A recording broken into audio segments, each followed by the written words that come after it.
शिलार धरण. शिलार येथील शेतकरी अनेक पिढ्यांपासून गावात गावात वास्तव्य करून राहत आहेत.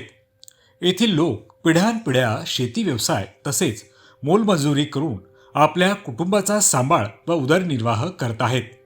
अनेक वर्षांपासून इथली गावे विकासापासून वंचित होती. एवढंच नव्हे तर दुष्काळ, उपासमार यामुळे या सर्व गोष्टींपासून 3 दशकांपूर्वी येथील गावामध्ये विद्युत वाहने आली. कुठेतरी 2 दशकांपूर्वी डांबरीचे रस्ते या भागातील लोकांना पाहायला मिळाले. आता कुठेतरी आमची मुलेही चांगल्या प्रकारे शिक्षण घेऊन उद्योग, नोकरी या शोधात बाहेर पडत आहेत. गेली शेकडो वर्ष आम्ही कुठे मेडीच्या घरात राहिलो. अनेक ऊन, वारा, पाऊस असे जीवनात संकटांना आम्ही सामोरे गेलो. अनेक दुष्काळ सुद्धा पाहिले. त्यानंतर आम्ही काबाड कष्ट करून पोटाची खळगी भरून उदरनिर्वाह चालवत आहोत. आम्ही उपाशी राहून आमच्या मुलाबाळांना सांभाळ करत आलो आहोत. याच मुलांना आम्ही मोठे केलं. शिक्षण दिल्याने मायभूमीत लाल माती आता कुठेतरी लाल मातीच्या विटा व भिंतींची पक्की घरे बांधून मुळ्या गोविंदाने आम्ही आमचे जीवन आनंदाने जगत आहोत. या डोंगरदऱ्यांमध्ये आम्ही गुण्या गोविंदाने राहत आहोत. हा भूभाग व परिसर काबाड कष्ट, मोलमजुरी आणि उद्योग व्यवसाय कर्मभूमी व मूळ साधन आहे. शिलार धरण मंजूर करून आपण आमच्या मुळावर घाव घालत आहात. आमचे स्वतःचे घर, गाव आमचे वतन आहे. हा भूभाग अनेक पिढ्यानपिढ्या आमच्या आईप्रमाणे या भूभागाचा आम्ही सांभाळ केलेला आहे. कितीतरी पिढ्या या भूभागामध्ये लहानाच्या मोठ्या झाल्यात. शिक्षण तसेच कामधंदा, उद्योग आणि संसार योग्य संगोपन करून मोठ्या झालेल्या आहेत. मात्र या परिसरामध्ये ग्रामपंचायत, शासकीय दवाखाने व परिसरामध्ये असणारे लोकांची घरं, शाळा, मंदिरे, देवस्थाने, स्मशानभूमी, दफनभूमी, नाले, टेकड्या अशा अनेक सजीव व निर्जीव वस्तू प्रत्यक्ष साक्षीदार आहेत. या सर्व भावनेची किंमत सरकार काय या जगात? या सर्व भावनेची किंमत सरकारच काय तर जगातला कुठलाही व्यक्ती करू शकत नाही. मात्र काही दिवसांमध्ये सर्व पाण्याखाली जाणार आहे. हे मात्र आम्हाला सहन होणार नाही. इतिहासकालीन लेण्या व गडकिल्ले. शिलार धरण क्षेत्रामध्ये पांडवकालीन लेणी व छत्रपती शिवाजी महाराजांच्या कालखंडातील असलेला या किल्ल्याचा प्राचीन इतिहास असून 13व्या शतकामध्ये हा किल्ला बांधण्यात आला होता. मात्र या गड किल्ल्याला पेठचा किल्ला म्हणून ओळखले जाते. कोथईगड पेठचा किल्ला हा उपसंसार असला तरी किल्ल्यावर जाणारा मार्ग हा धरण क्षेत्रातून जात असून हा गड किल्ला संपुष्टात येऊ शकतो. यास धरण क्षेत्रात पांडवकालीन लेण्या सुद्धा आहेत. या पाण्याखाली जाऊन या पांडवकालीन लेण्या सुद्धा नष्ट होण्याची भीती आहे.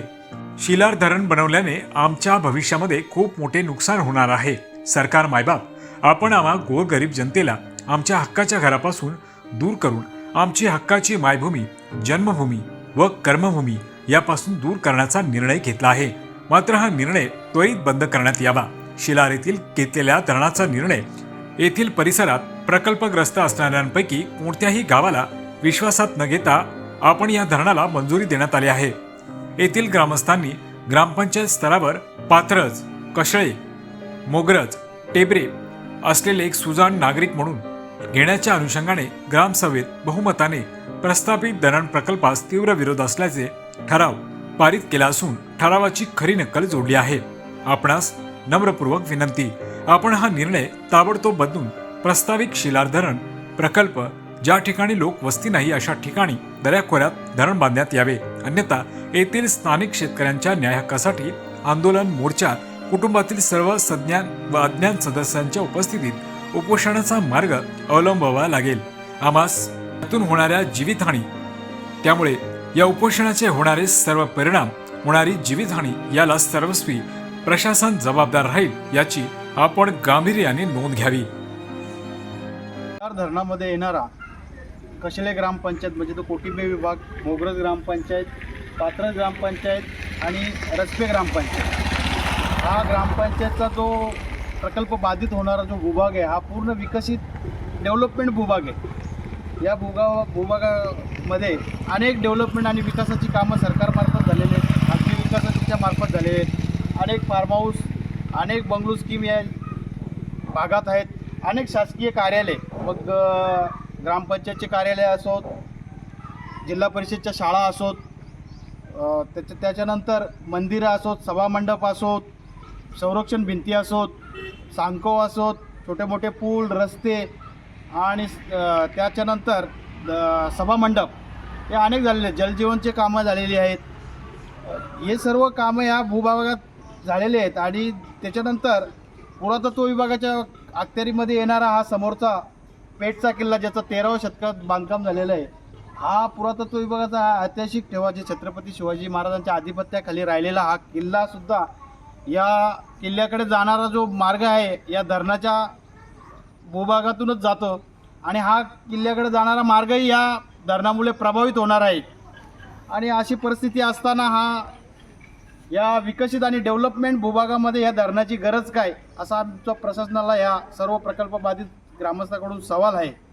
आणि हा धरण रद्द व्हावा किंवा ज्या ठिकाणी कुठे लोकवस्ती नाही दऱ्याखोऱ्यामध्ये हा धरण व्हावा, असं आमची मागणी आहे. आणि ही भूमी आमची कर्मभूमी आहे, ही भूमी आमची जन्मभूमी आहे. आणि ही भूमी म्हणजे आमचं उत्पादनाचं कुटुंब चालवण्याचं संसाधन आहे. या अशा मातृभूमीला आम्ही कायमस्वरूपी मुकणार आहोत.